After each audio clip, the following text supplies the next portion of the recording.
صاحب صدر جناب شیخ طریقت قبلہ پیر سید منور حسین صاحب شاہ صاحب جماعتی مدظلہ علی پور سیدہ شریف جانشین امیر ملت رحمۃ اللہ. گزارش یہ ہے کہ ہمارا دین اسلام ہے، بے شک مذہب اہل سنت و جماعت، اصول میں ہم ماتریدی ہیں، جی فروع میں فقہ حنفی کے ہم متبع ہیں. فروع اور فقہ میں ہمارے پیشوا امام اعظم ابو حنیفہ نعمان بن ثابت رضی اللہ تعالیٰ عنہ ہیں. بے شک. اصول علم کلام میں امام ابو منصور ماتریدی رحمۃ اللہ علیہ ہمارے پیشوا ہیں، جبکہ اہل سنت کے پیشواؤں میں اصول میں علم کلام میں امام ابو الحسن اشعری جی رحمۃ اللہ تعالیٰ علیہ بھی اہل سنت کے پیشوا ہیں. جی اگرچہ ترجیحاً ہم حنفی لوگ علم کلام میں امام ابو منصور ماتریدی کے متبع ہیں. جی. اس کے علاوہ جو چاروں فقہ کے بانی ہیں، مجتہد مطلق ہیں، امام شافعی، امام احمد بن حنبل، امام مالک بن انس، یہ اہل سنت کے امام ہیں. جی. فروع میں فرق کے باوجود اصول میں وہ ہم اور وہ عقائد میں ایک ہی. ٹھیک ہے. ہماری لب و لہجہ، اسلوب بیان اور اس کو طے کرنے میں ہمارے جو اصولیین ہیں جی انہوں نے بہت محنت کی ہے. خاص طور پر اصولیین یعنی اس سے مراد علم کلام کے اصول والے بھی ہیں، علم فقہ کے اصول والے بھی ہیں، لیکن لب و لہجہ جو ہے اس کی ترتیب میں، تشکیل میں زیادہ کردار اصولیین سے بھی بڑھ کر جی صوفیاء کرام کا ہے. جی. مسئلہ یہ ہے کہ ہمارے جو اسلوب ہے بیان کا، لہجے کا اور زبان کا، باڈی لینگویج کا، سب اس کی جو تشکیل ہے اس میں علماء اصولیین اور اس میں پھر مختلف اصول جو ہیں ان کے لوگ جو ہیں وہ تو الفاظ کی بات کرتے ہیں، جی. رویوں کی یا آپ کی اشارات کی یا آپ کے جو جس کو ہم ایک جسمانی جو زبان ہے جی. اس کو کہتے ہیں. اس کے تعین میں صوفیاء کرام نے، اولیاء اعظام نے ہمیں اہل سنت و جماعت کو ادب کی تربیت دی. جی ہاں.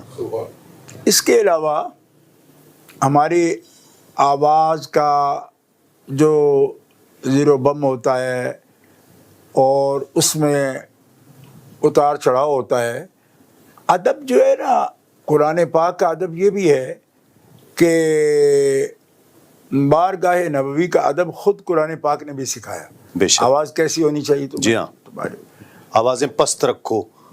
آواز لا ترفعوا اصواتکم فوق صوت النبی. اور آگے جا کے یہ فرمایا کہ ان الذین ینادونک من وراء الحجرات اکثرهم لا یعقلون.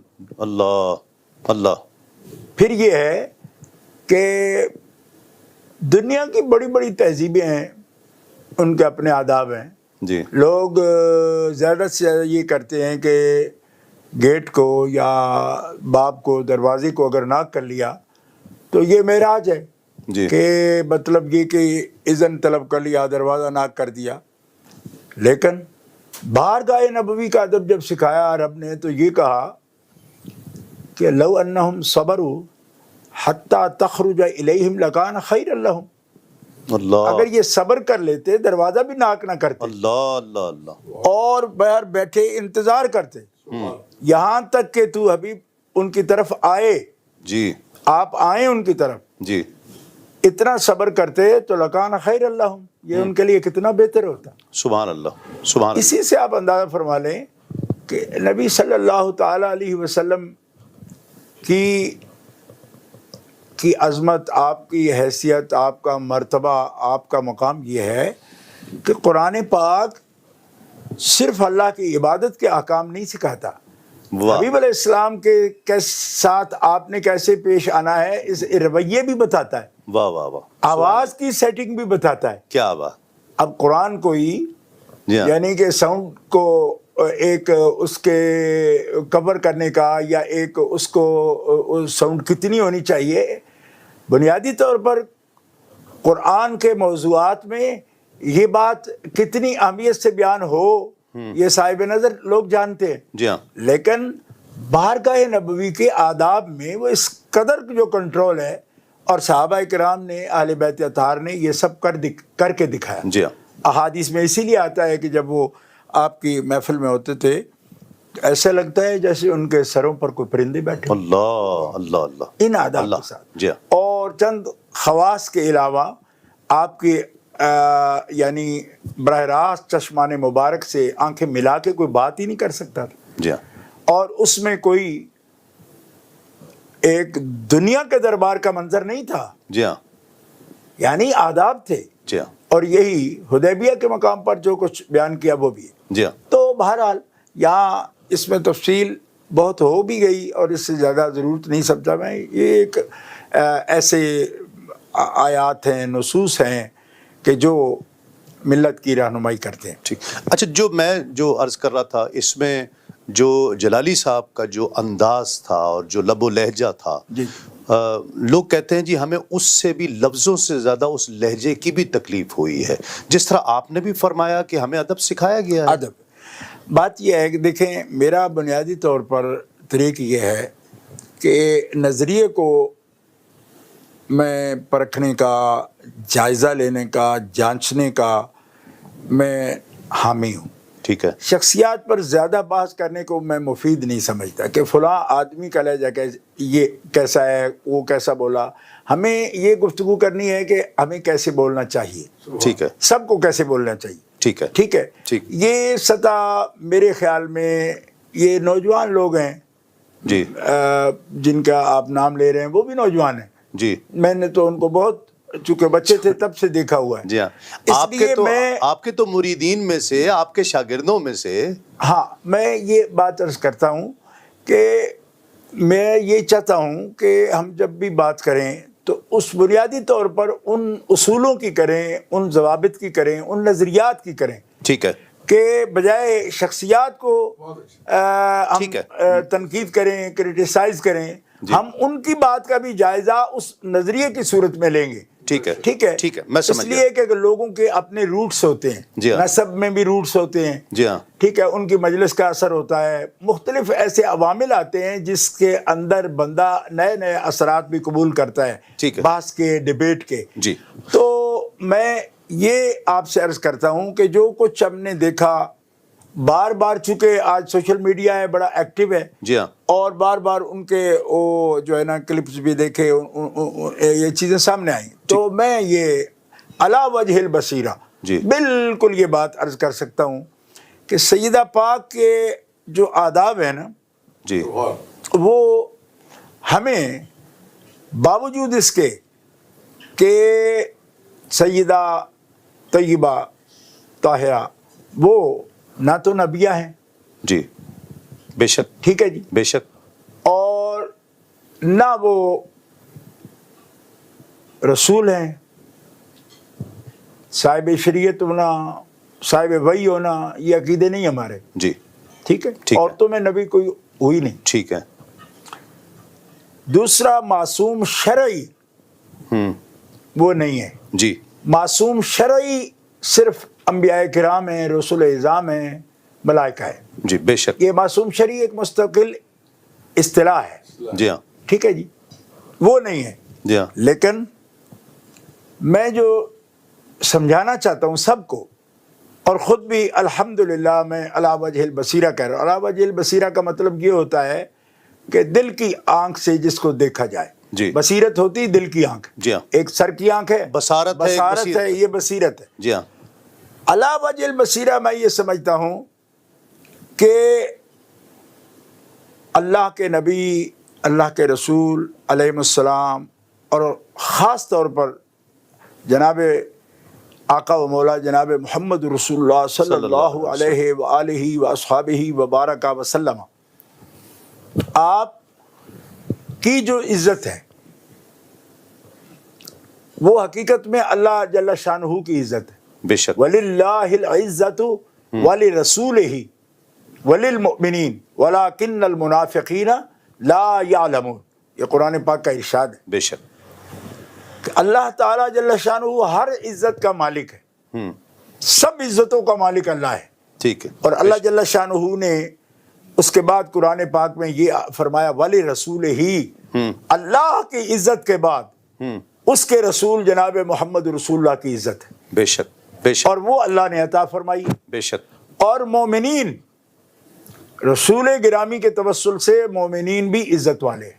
بے شک، اسی لیے یہ بات جب ہم مقدسات کی بات کرتے ہیں تو ہم یہ بھول جاتے ہیں کہ مومن سارے کے سارے، امت ساری کی ساری، وہ بھی عزت کے لائق ہے حضور کے وسیلہ سے۔ بے شک، اور نبی صلی اللہ علیہ وسلم کی یہ حدیث پاک موجود ہے کہ اے کعبہ تیری بڑی حرمت ہے، جی لیکن ایک مسلم کی جو عزت ہے، اس کا مال ہے، اس کی عزت ہے، اس کا خون ہے، جی، اس کی حرمت تم سے بھی زیادہ ہے۔ ٹھیک، یعنی کعبے کی حرمت سے زیادہ تو ایک مومن کی حرمت ہے۔ جی، اور اس کو کئی احادیث مبارکہ میں رسول پاک صلی اللہ علیہ وسلم نے وضاحت فرمائی، عرفات کے دن بھی فرمائی، ٹھیک ہے، یعنی یوم عرفہ کو فرمائی، میدان عرفات میں فرمائی، جیسے یہ دن عزت والا ہے، جیسے یہ شہر عزت والا ہے، منتھ، مہینہ، جی ہاں، اور جیسے یہ رب کا گھر بیت اللہ عزت والا ہے۔ جی، اے کعبہ گواہ رہنا، محمد رسول اللہ ایک انسان کی تکریم بتا رہے ہیں،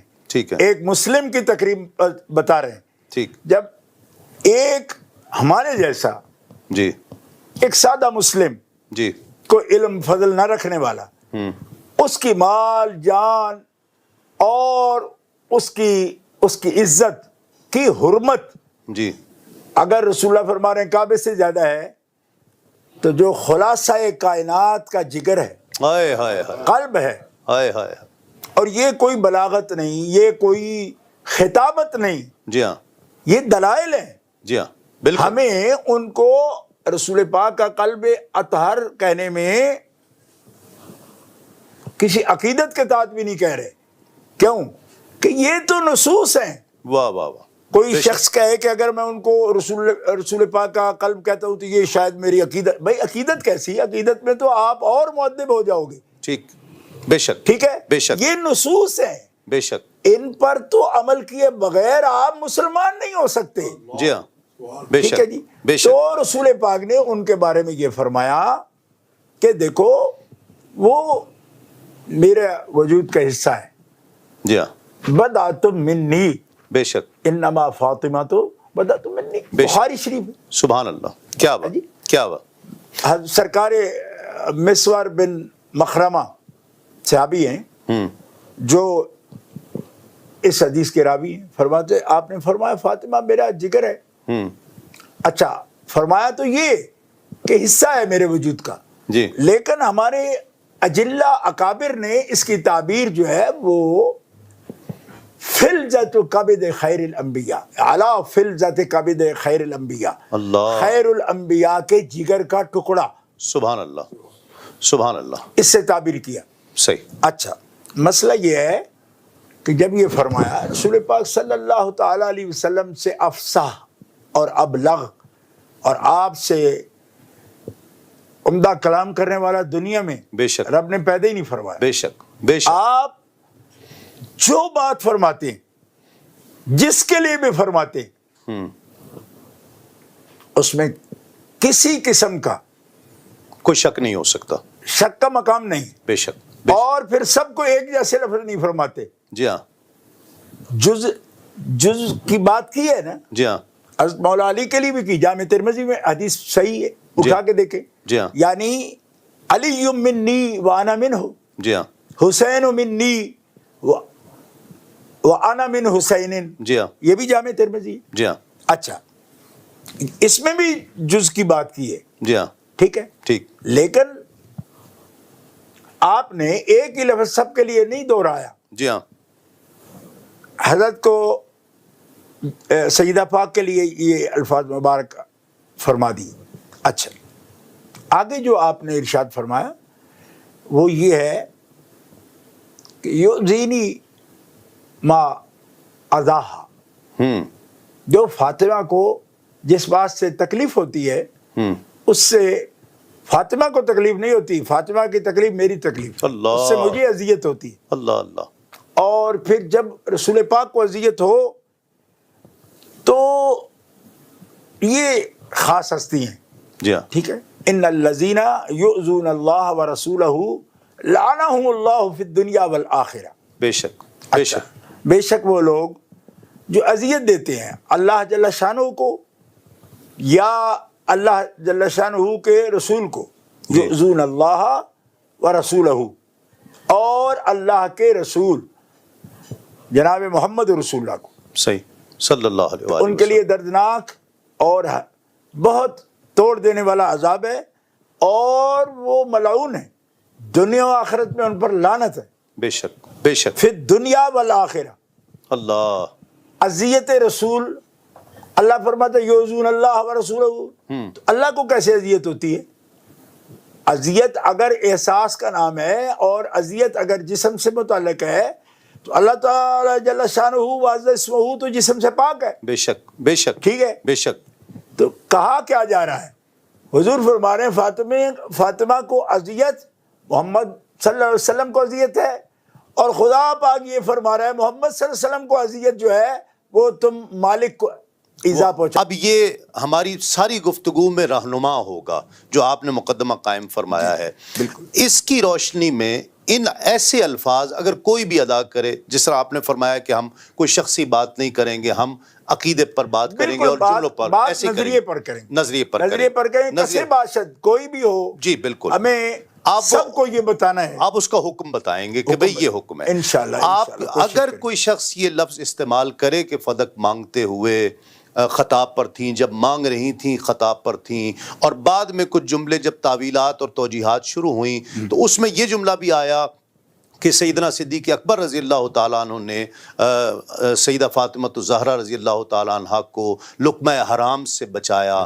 یہ الفاظ سخت ہیں، حضور نبی کریم صلی اللہ علیہ وآلہ وسلم کو ایذا پہنچانے والے ہیں، اور اس کا حکم کیا ہوگا؟ دیکھیں، اس میں اسی مقدمہ سے کچھ حصہ آپ کے سامنے پیش کرتا ہوں. وہ یہ ہے کہ یہ اہل بیت اطہار کے جو نفوس ہیں، نفوس زکیہ کہیں یا قدسیہ کہیں، ایک خاص طہارت کے حامل ہیں. اللہ اللہ اللہ. ٹھیک ہے. جی بے شک. ان کے لیے باقاعدہ قرآن مقدس میں یطہرکم تطہیرا جی کے کلمات مبارکہ موجود ہیں. جی. اچھا، ابھی نمونے کے طور پر میں کچھ باتیں عرض کروں گا اختصار وقت کا ملحوظ رکھتے ہوئے. بات یہ ہے کہ ہم جب بھی خیر القرون کے بات کریں گے، جی، یعنی نبی کریم صلی اللہ علیہ وسلم کا ارشاد گرامی ہے خیر القرون قرنی. بے شک. اس زمانے کے لوگ، اس زمانے جی، جس میں نبی کریم صلی اللہ تعالی علیہ وسلم کی انفاس نفیسہ بے شک بے شک سے وہ قرن، جی، حیات ظاہرہ کے ساتھ، جی، وہ قرن مبارک، اس میں جو صاحب ایمان موجود ہے، جی، وہ خاص لوگ ہیں. جی، صحابہ کرام کی جماعت ہو، اہل بیت اطہار کی جماعت ہو. بے شک بے شک. ایک بات تو پہلے ہی میں کھول دینا چاہتا ہوں، وہ یہ ہے کہ صحابہ کرام کا بہت بڑا مقام ہے، بے شک، بہت بڑا رتبہ ہے. بے شک. لیکن اس قرن مبارک میں جتنے بھی اہل بیت اطہار ہیں نا، جی ان کو دورہ شرف حاصل ہے. وہ سارے صحابی بھی ہیں. جی ہاں، اس بات کو کبھی نہ بھولنا چاہیے کہ وہ صحابی بھی ہیں، اہل بیت بھی ہیں. وہ دوہری نسبت ہے ان کی. واہ واہ واہ، سبحان یہ اللہ. شرف دورہ ہے جی ہاں، اور ان کے مرتبے بھی دورے ہیں. واہ واہ واہ، سبحان اللہ. ان کے اعمال کا ان کے جو اجر ہے وہ بھی دورہ ہے. اجرہا مرتین. سبحان اللہ. قرآن پاک میں 22ویں پارے کی پہلی آیت میں یہ فرمایا گیا ہے کہ اے اہل بیت نبی آپ خاص ہو. جی اور یہاں پہ امہات المومنین کو مخاطب کرتے ہوئے قرآن پاک یہ کہہ رہا ہے کہ من یقنت منکن للہ ورسولہ وتعمل صالحا نؤتها اجرہا مرتین. اللہ، سبحان اللہ. اگر ایک مومن نیکی کرتا ہے تو اس کو من جاء بالحسنات فلہ عشر امثالہا، جی اس کے اجر 10 ہیں. جی ہاں، ٹھیک ہے. جی ہاں، اور اہل بیت نیکی کریں تو 20 ہیں. سبحان اللہ، سبحان اللہ، سبحان اللہ. ہیں. اور اگر اس کی کوئی ہمارا جو مقدس جماعت اہل سنت و جماعت ہے وہ دیکھنا چاہے تو دیکھ سکتی ہے. اس کو احادیث میں بھی موجود ہیں. ٹھیک جی. ٹھیک. حضرت جعفر طیار کے بارے میں رضی اللہ تعالیٰ عنہ کے بارے میں نبی علیہ السلام فرماتے میں نے جنت میں دیکھا اونچا اڑتے ہیں واہ، عبداللہ بن رواحہ سے اور زید بن حارثہ سے. سبحان اور اللہ. آپ جانتے ہیں غزوہ موتا میں یہ شہید ہوئے ہیں رومیوں کے مقابلے میں. جی ہاں، تو رسول پاک فرماتے ہیں میں نے اپنے اللہ سے عرض کی مالک ایک ہی غزوہ میں ایک ہی کاز کے لیے ایک ہی وقت میں تینوں شہید ہوئے اور تینوں میرے اپنے ہیں. جی جعفر بھی میرا اپنا ہے. جی زید بن حارثہ کا تو آپ جانتے جی ہاں، رسول پاک صلی اللہ علیہ وسلم کے متبنہ جی ہاں، یعنی آپ بیٹا کی وہ ساری آیات بھی جی ہاں. سامنے. زید بن حارثہ، عبداللہ بن رواحہ بڑے خاص صحابی ہیں. یا رسول یا اللہ یہ تینوں ایک ہی وقت میں شہید ہوئے تو جعفر کی پرواز جنت میں بلند کیوں ہے؟ واہ واہ. میرے لیے تو تینوں ہیں. ہوں، فرمایا حبیب اس طرف دھیان کرو کہ ایمان میں نفس صحابیت میں تو برابری ہے ان کے ہاں، جی ہاں. لیکن جعفر میں اضافہ اس لیے ہے کہ جعفر تیرا اہل بیت بھی ہائے ہے. ہائے ہائے، سبحان اللہ. تو اس کے پروں میں جو طاقت ہے جس سے وہ جنت میں پرواز کر رہا ہے تو دوہرا مقام ہے اس کا. سبحان اللہ. جب صحابی ہونے کا بھی مقام اس سے حاصل ہے اور آپ کے اہل بیت ہونے کا بھی شرف انہیں حاصل ہے. بے شک. تو اس لیے میں یہ وضاحت اس لیے کی میں نے کہ صحابہ کرام علیہم الرضوان اہل بیت اطہار علیہم الرضوان مقدس جماعت ہے، ان کے بڑے اجر ہیں. جی. لیکن آپ جانتے ہیں کہ اجر میں بھی حسب مراتب فرق ہے. جی ہاں، فتح مکہ سے جو پہلے لوگ ہیں جی ہاں، اولئک اعظم درجۃ من الذین انفقوا من بعد وقاتلوا وکلا وعد اللہ الحسنى. اللہ، بے اس شک میں کسی کو کلام نہیں ہے. بے شک. مجاہد صحابہ کے اور مقام ہے، جی ہاں، گھر میں بیٹھنے والوں کے اور مقام ہے. جی ہاں، ان کے درجات کا فرق ہے. قرآن کہتا ہے یہ برابر نہیں ہے. لا یستوی القاعدون من المؤمنین غیر اولي الضرر والمجاہدون فی سبیل اللہ باموالہم وانفسہم فضل اللہ المجاہدین باموالہم وانفسہم علی القاعدین درجہ وکلا وعد اللہ الحسنى. سبحان اللہ. تو یہ درجہ کا مراتب کا جو فرق ہے وہ قرآن پاک خود بیان فرما رہا ہے. ٹھیک سابقون الاولون کے درجے، والسابقون السابقون اولئک هم المقربون. تو اس کو کوئی چیلنج نہیں کر سکتا. ٹھیک. یہ قرآن پاک. اب سیدہ کا مقام جو ہے صحابیت میں، سیدہ کا مقام اہل بیت ہونے میں، سیدہ کا مقام سارے اہل بیت میں سب سے محبوب ہونے میں رسول پاک کے. سبحان اللہ. ٹھیک ہے. سبحان اللہ. سیدہ کا مقام دین اسلام کے لیے، اللہ کے لیے ان کا مشکلات کا مقابلہ کرنا، رسول پاک صلی اللہ تعالی علیہ وسلم کے ساتھ ہر تکلیف میں. جی ہاں، بیت اللہ شریف کے صحن میں جب کسی نے آپ پر کچھ ایسی نامناسب چیز ڈالی جی، تو اتارنے والی 5-6 سال کی بچی سیدہ یہ کائنات. خاتون جنت تو ہے. اللہ اللہ. 3 سال ابا جان کے ساتھ شیخ ابی طالب میں مکے والوں کو بائیکاٹ برداشت کرنے والی یہ سیدہ تو ہے. بے شک بے شک. اور بہنوں کو تلقین کرنے والی کہ اپنی بھوک اور اپنی پیاس کو رسول اللہ صلی اللہ علیہ وسلم کے سامنے ظاہر نہ ہونے دینا. اللہ، تو عمر میں چھوٹی ہو، بڑی بہنوں کو تلقین کرے. کیا بات، کیا بات، کیا مقام، کیا مقام. یعنی اگر کوئی یہ سمجھتا ہے کہ کوئی ایسی تکلیف بھی ہے جو دوسرے مسلمانوں تو برداشت کی، سیدہ نے نہیں کی. جی،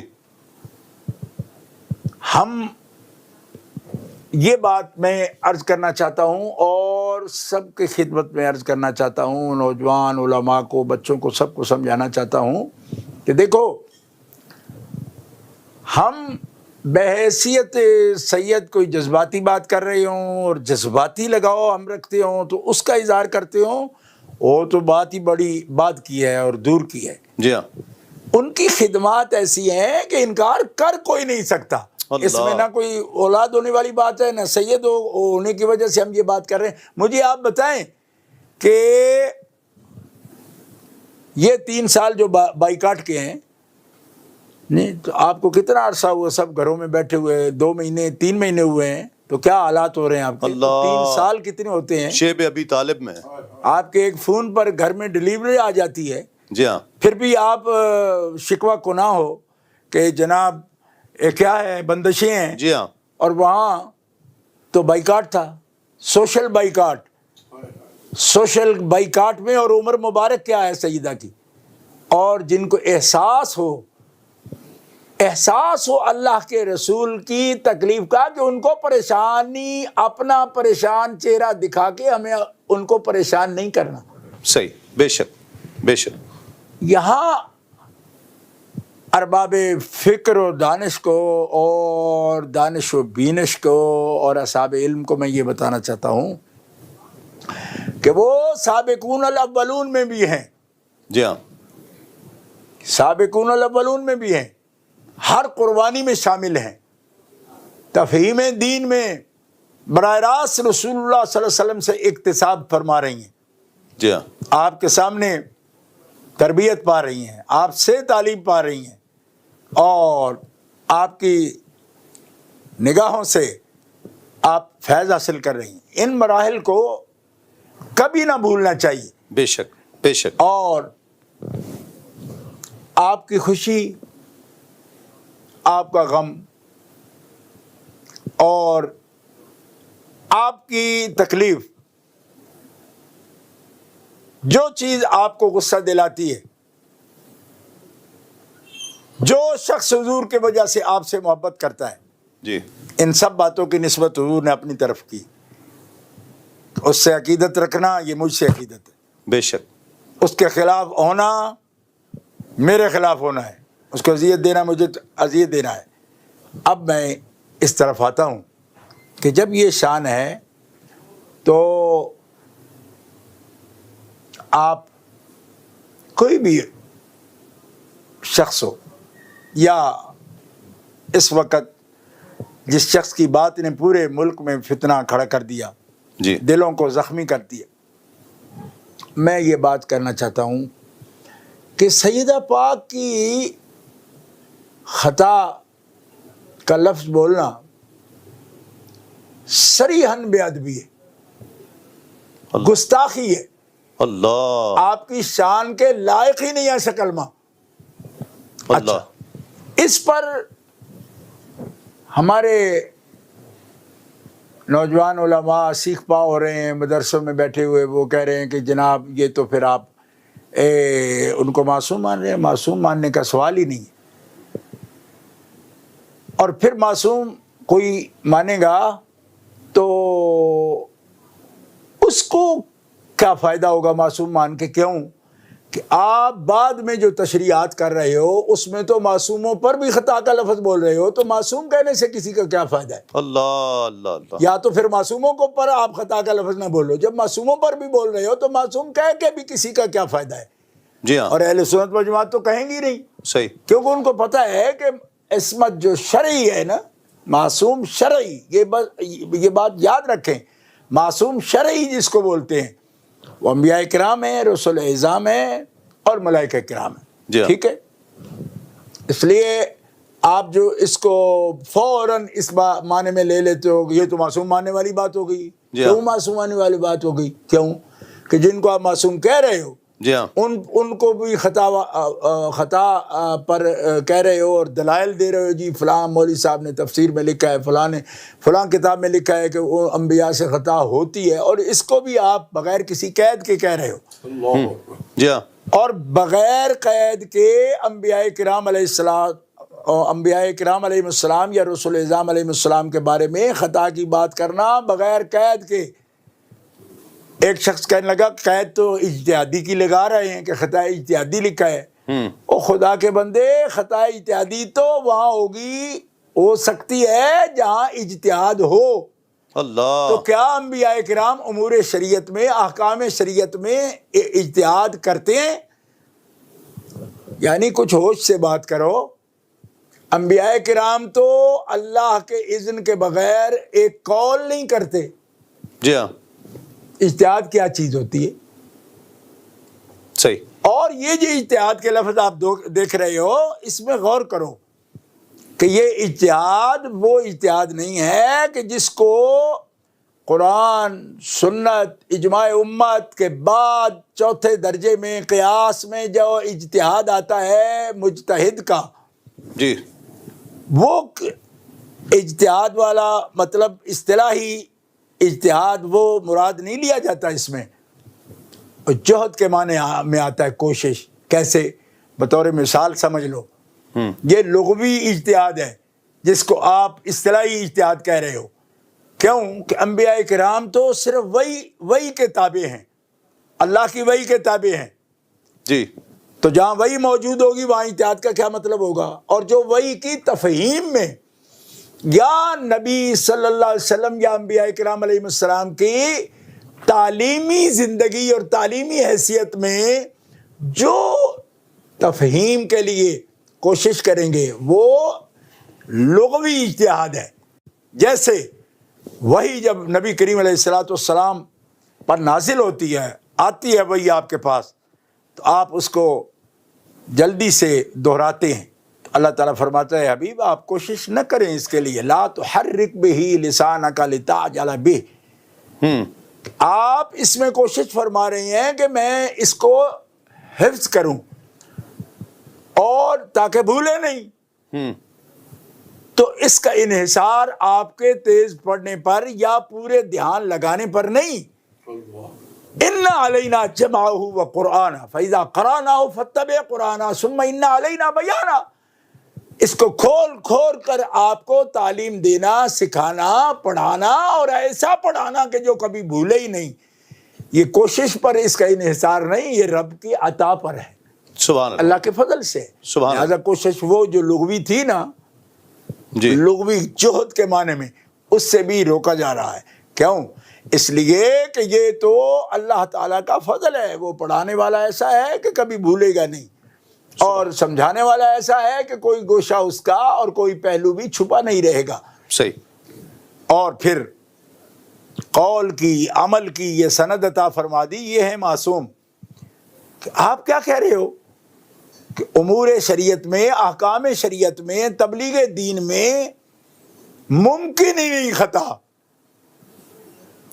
بلکہ محال ہے.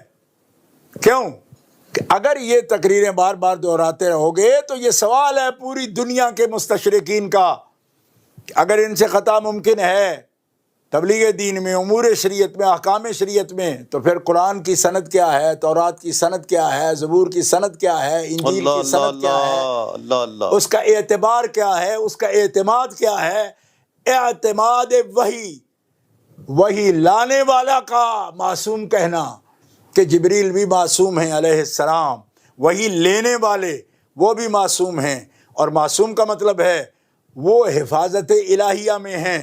حفاظت الہیہ ان سے کبھی منفک نہیں ہوتی، انفکاک نہیں ہوتا، اس کا زوال نہیں ہوتا، کیونکہ حفاظت کرنے والا خود رب ہے.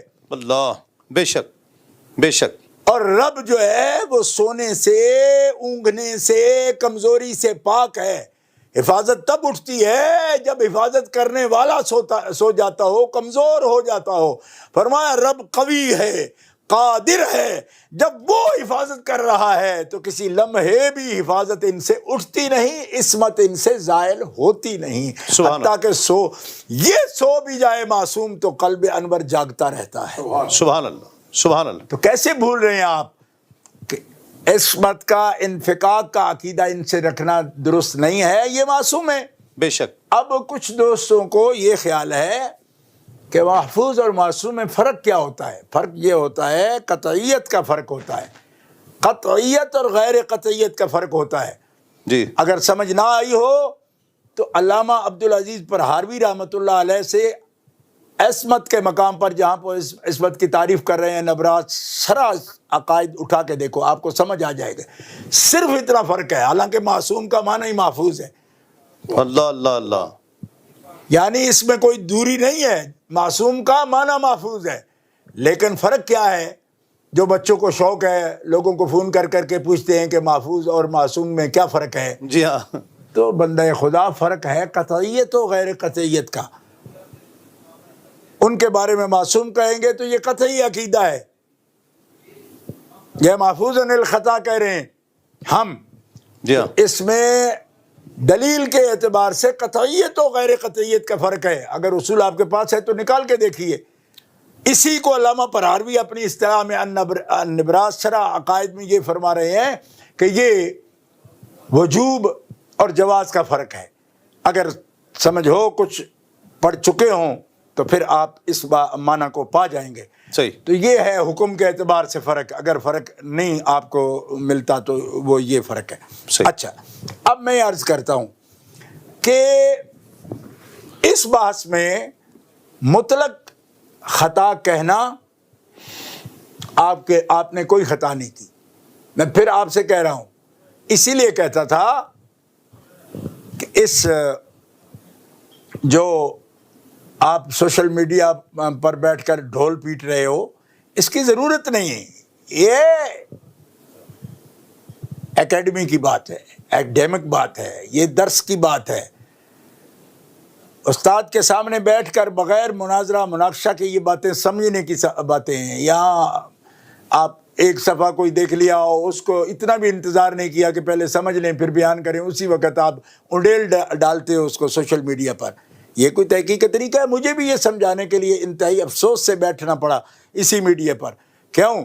اس لیے کہ جب کوئی اپنے کان بند کر لیتا ہے، کسی کی سننے کو تیار نہیں ہوتا تو کیا کریں پھر؟ کس طرح؟ اوروں کو بھی تو بچانا پڑتا ہے نا. جی ہاں. پوری امت کا بھی تو حق ہے نا کہ وہ بات کو سمجھے. جی. تو کسی شوق میں ہم اور کسی ریٹنگ کے لیے نہیں بیٹھے. میں آپ سے کہہ رہا ہوں یہ ایک عمر تک شوق ہوتے ہیں، اور جب کوئی حقیقت کو پا جاتا ہے نا تو اس کو سب سمجھ آتی ہے. ان باتوں کی ضرورت نہیں رہتی. میں گزارش یہ کر رہا ہوں کہ خدا کے بندو ان باتوں کو سمجھو. بتائیے مانگنا خطا ہے؟ اللہ. ایک بیٹی باپ کے اگر ورثے سے کچھ مانگتی ہے تو اس کو خطا کون کہتا ہے؟ اللہ. ٹھیک ہے، ان کے احکام خاص ہیں.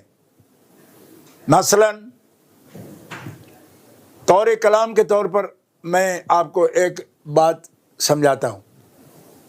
دیکھو قرآن کا حکم ہے نا، فَانكِحُوا مَا طَابَ لَكُم مِّنَ النِّسَاءِ مَثْنَىٰ وَثُلَاثَ وَرُبَاعَ فَإِنْ خِفْتُمْ أَلَّا تَعْدِلُوا فَوَاحِدَةً. سیدہ پاک کے سامنے جب ذکر ہوا عمر بن حشام کی بیٹی کے رشتے کا مولا علی شیر خدا کرم اللہ تعالی وجہ الکریم کے لیے، تو سیدہ نے محسوس فرمایا، اس پر آپ غصہ بھی فرمایا، اور رسول اللہ صلی اللہ علیہ وسلم یعنی اپنے ابا جان کے گھر میں چلی گئی اور جا کے بھی یہ بات کہی. اور یہی موقع ہے جب آپ نے حضرت مولا کائنات کو رسول اللہ کا ابن عم کہہ کے یہ بات آپ کے سامنے بیان فرمائی. اچھا، اب رسول پاک نے کیا فرمایا؟ فرمایا کہ قرآن کا حکم ہے مرد چاہے تو ایک وقت میں 4 بیویوں سے، عورتوں سے نکاح کر سکتا ہے. علی تم نہیں کر سکتے. اللہ اللہ. اب یہ قرآن کا حکم ہے, جی ہاں. نص ہے قرآن کریم کی کہ 4 کر سکتا ہے, رسول پاک فرما رہے نہیں کر سکتے تم. اور اس کی وجہ کیا ہے؟ وجہ ہے فاطمہ کی غیرت. اللہ اللہ اللہ. سبحان اللہ. اسے اچھا نہ لگا تو جس سے تم نکاح کرو گے اس کا کچھ نہیں بچے گا. اللہ. کیوں؟ اس لیے کہ فاطمہ اس بات پہ اگر غیرت کرتی ہیں جیسے کہ وہ برداشت نہیں کر رہی, تو میں کوئی کنسیشن بیٹی کے لیے نہیں کہہ رہا, میں ان بچیوں کو بچانے کے لیے کہہ رہا ہوں جن سے نکاح کی تمہیں اجازت ہے, کیونکہ یہ غیرت, اس کی غیرت ہو تو اس کا کوئی نتیجہ نکلے گا اور ان کے حق میں وہ مسئلہ صحیح نہیں رہے گا. جی ہاں. یہ باقاعدہ روایات میں یہ بات موجود ہے. میں اس وقت چونکہ ایک پروگرام میں بیٹھا ہوں, جو بھی بچہ اس کو دیکھنا چاہے میں نہایت ہمدردی سے کہہ رہا ہوں. اچھا تو کیا سیدہ نہیں جانتی تھی اس بات کو؟ اپنی زندگی میں جانتی ہیں جی ہاں. کہ آپ کے لیے بھی قرآن پاک کے حکم میں خاص کیا گیا آپ کو. جی ہاں. اچھا تو جو قرآن پاک کے حکم میں خاص کیا گیا آپ کو, اب اسی قرآن میں رسول پاک کا یا حدیث مبارکہ میں ذکر آ جائے گا کہ ان کا ترکہ یا ورثہ جو ہے نا وہ منتقل نہیں ہوتا. جی ہاں. تو ان کو دشواری نہیں اس بات کو قبول کرنے میں, وہ اپنی زندگی میں دیکھ چکی ہیں کہ حکم قرآنی کی موجودگی میں بھی ہم خاص ہیں, ہمارے حکم خاص ہیں. واہ واہ واہ. سبحان اللہ. سبحان. آپ کیوں اتنی دقت میں پڑ کے اور اتنی دور ازکار بات کو لا کے اور اس پر مصر ہو رہے ہیں؟ وہ جانتے ہیں ان سب باتوں کو. اچھا, اور اس کی مثالیں اور بھی موجود ہیں قرآن شریف میں, لیکن میں اس وقت جو ہے نا بات کو ایک اختصار کے پیش نظر عرض کر رہا ہوں. اچھا آپ کہہ رہے ہیں کہ وہ خطا پر تھی. کس بات میں خطا پر تھی؟ تعین کیجیے. خطا پر تھی, پھر آپ خطا پر جب 2 دن گزر گئے تو آپ کہہ رہے ہو بے خطا تھی. تو خود ہی بتائیے, جب خطا پر تھی پھر بے خطا کیوں کہہ رہے ہو؟ اچھا, تیسرے نمبر پر آپ یہ کہہ رہے ہو کہ یہ خطا اجتہادی پر تھی. اچھا, اور اس پر آپ دکھا رہے ہو جی کہ علامہ فلاں بزرگ ہمارے اسی دور میں چند سال پہلے وصال جنہوں نے فرمایا انہوں نے یہ لکھا, فلاں بزرگ نے لکھا. کوئی 9ویں صدی بزرگ کا حوالہ ابھی مجھے ایک دوست میرے بھائی ہیں وہ مجھے بتا رہے تھے کہ یہ تو فلاں نے بھی لکھا فلاں. ایک بات تو آپ سب لوگ سمجھ لو, اور میرے بہت محبت والے نوجوان جو ہیں ان کو بھی مخاطب کر رہا ہوں. ابھی کچھ لوگ تو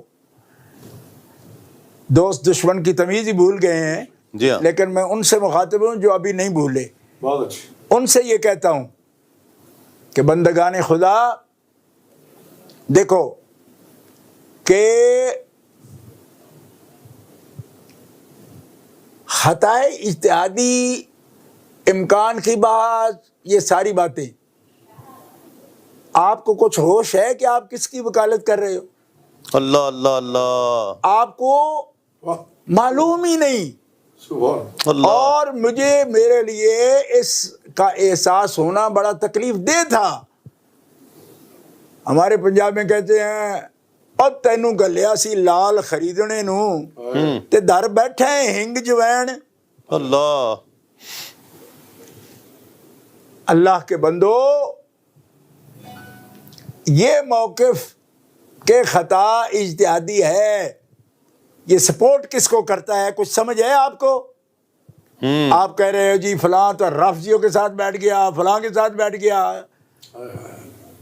آپ جو کر رہے ہو یہ آپ وکالت ہی رافضیوں کی کر رہے ہو. اللہ اللہ اللہ. اور سن لو مجھ سے, میں جذبات میں نہیں کہہ رہا. سیدہ کا اجتہاد ثابت کرنا اور قول کرنا, پھر اس کو خطا اجتہادی سے تعبیر کر دینا جیسے کہ آپ کر رہے ہو, اس کا سب سے زیادہ فائدہ رافضیوں کو ہے. کیوں کہ پھر وہ کہہ سکتے ہیں نا کہ مجتہدہ تو وہ تھی نا, پھر خطا پر تو تم کہہ رہے ہو نا. اس کا مطلب ہے جو بھی مجتہد کے قول پر عمل کرتا ہے اس کو بھی تو پھر ایک اجر ملتا ہے نا, اگرچہ وہ مجتہد مختی بھی ہو تب. اہل سنت کے اصول کے مطابق. اللہ اللہ. اس کا مطلب ہوا کہ شیعہ اگر بقول تمہارے سیدہ کے خطا کی بات کر کے جو اجتہاد مان رہے ہو، اس کو ہی قول اگر مختار مانا جائے. ان دوستوں سے بھی کہتا ہوں جنہوں نے ابھی ابھی ٹیلی فون پر مجھ سے اس کی بات پوچھی ہے، وہ بھی سن لیں اس کو غور سے، کہ اگر اجتہاد مانا جائے نا، خطا تو بعد کی بات ہے، صرف اجتہاد مان لیا جائے تو بھی ان کے اجتہاد کو جو فالو کر رہے ہیں، اس کے متبع ہیں، ان کے مقلد ہیں. اس ایک بات میں تو آپ پھر ان کو برا نہیں نہ کہہ سکتے. انہوں نے جو عقیدہ بنایا ہے وہ بھی تو کسی کے اجتہاد پر بنایا ہے نا. یا شاید کہ اتر جائے تیرے دل میں میری بات. نوٹ کر میں کیا کہہ رہا ہوں اور ہم کیا کہتے ہیں. میں کیا کہہ رہا ہوں، آپ اس کی دلیلیں لا رہے ہو، جی فلاں نے خدائی اجتہادی، فلاں نے اجتہادی. وہ اقوال نہیں دیکھے جاتے، مختار مذہب دیکھا جاتا ہے. آپ کو خود نہیں پتا، اقوال تو سینکڑوں مل جاتے ہیں ایک ایک مسئلے پر. بخاری شریف اٹھا کے دیکھو، اقوال ملے ہیں. یہ جناب فلاں محدث کہہ رہے ہیں حضور تو جسمانی معراج ہی نہیں ہوئی، بڑی بڑی ہستیاں کہہ رہی ہیں. تو اقوال پیش کرتے ہو یا مختار مذہب پیش کرتے ہو کہ جاگتے ہوئے سر کی آنکھوں سے عین ذات کو دیکھا اور ٹک ٹکی لگا کے دیکھا. کیا بات، سبحان اللہ. پچھلے اقوال سناؤ نا پھر، کہ جہاں سے حدیث شروع کی امام بخاری نے وہاں کتنے قول جمع کیے ہیں. تو قول نہیں دیکھے جاتے، مختار مذہب دیکھا جاتا ہے، امت کا اور جمہور کا مذہب دیکھا جاتا ہے. اب یہاں قول یاد آ گئے، جی فلانے صاحب کہہ رہے ہیں، فلانے صاحب کہہ رہے ہیں. فلانے صاحب جو کہہ رہے ہیں نا، وہ آپ کی بنیادیں ہلا رہے ہیں. ان کو تو سمجھ ہی نہیں ہے اس بات کی. خطائے اجتہادی ہو سکتی ہے، پر خطائے اجتہادی ہو تو تب نا جی کہ ہو گئی اور اسی کا رٹا لگا کے بیٹھ جاؤ. نہیں ہوئی کیوں کہ میں کہہ رہا ہوں اجتہاد ہی نہیں فرمایا. بیٹی باپ کا ورثہ مانگے تو اس میں اجتہاد کی کیا ضرورت ہے؟ کمال ہے. کل کو آپ کی بیٹیاں ورثہ آپ کے مانگیں گے تو وہ اجتہاد کریں گی. کسی اجتہاد کی ضرورت نہیں، کسی دلیل کی ضرورت نہیں. مسلمانوں کا معاشرہ ہے، سب کو پتہ ہے بیٹیاں وارث ہوتی ہیں. جی ہاں. بندگان خدا، اب آپ کہہ سکتے ہو نہیں جی وہ تو خاص بات تھی، چونکہ حدیث پاک ہے جو سیدنا ابو بکر صدیق رضی اللہ تعالیٰ نے پیش کی. تو جب تک پیش نہیں ہوئی تب تک کیسے خطا پر کہہ رہے ان کو؟ اللہ. اور پیش ہو گئی تو اس پر ایک کمنٹ بی بی پاک کا دکھاؤ. جی ہاں. واہ واہ واہ، سبحان. اور میں تمہیں یہ دکھاؤں گا کہ اس روایت جس پر تم بول رہے ہو اس میں لم تکلم کا لفظ ہے، پھر بات ہی نہیں کی. جی ہاں. بات نہ کرنا ان کی خطا ہے. اللہ. کس کو خطا کہہ رہے ہو؟ ہم کہہ سکتے ہیں، ہم کہہ سکتے ہیں. او خدا، زبان ساتھ ہے تو سب کچھ کہہ سکتے ہو. اللہ. ایسے نہیں ہوتا. اور پھر ایک بات بتاؤں آپ کو، آپ تو بڑی بڑی کتابوں کے حوالے دے رہے ہو سارے دوست. میں آپ کو یہ بات بتانا چاہتا ہوں کہ شیخ سعدی کی گلستان ہی پڑھ لو. اذا یائس الانسان طال لسانہ، جب انسان سے بات نہ بنے نا، مایوس ہو جائے تو اس کی زبان لٹک جاتی ہے، لمبی ہو جاتی ہے. یہ ہے کیفیت تم لوگوں کی. اللہ. اور پھر بنتے ہو کہ ہم بڑی دلیلیں دے رہے ہیں. دلیلیں کیا ہیں؟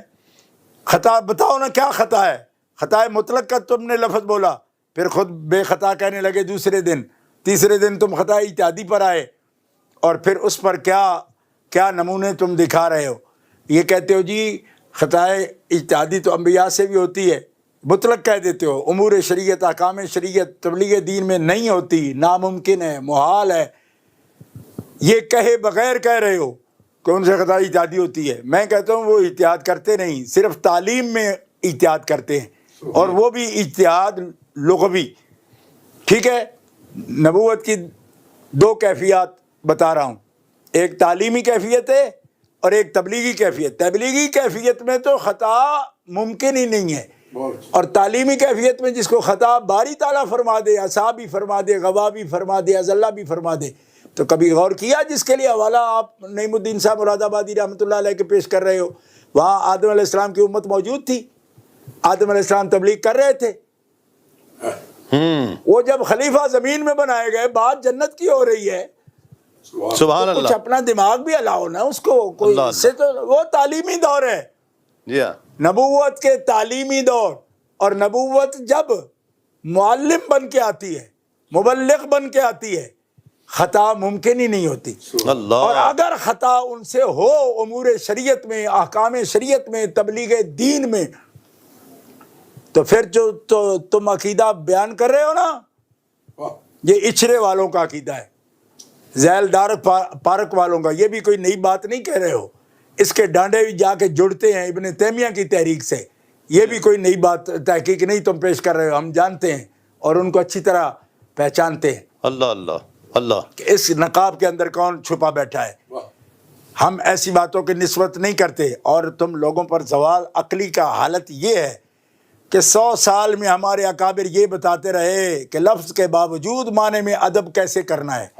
آج تم گنجائشیں نکال رہے ہو جی خطا بولنا ٹھیک ہے، اور خطا کا لفظ انبیاء پر جو ہے 2 معنوں میں نہیں بول سکتے، ایک اور جو ہے نا صاحب بولے کہ 9 معنی میں بول سکتے ہیں۔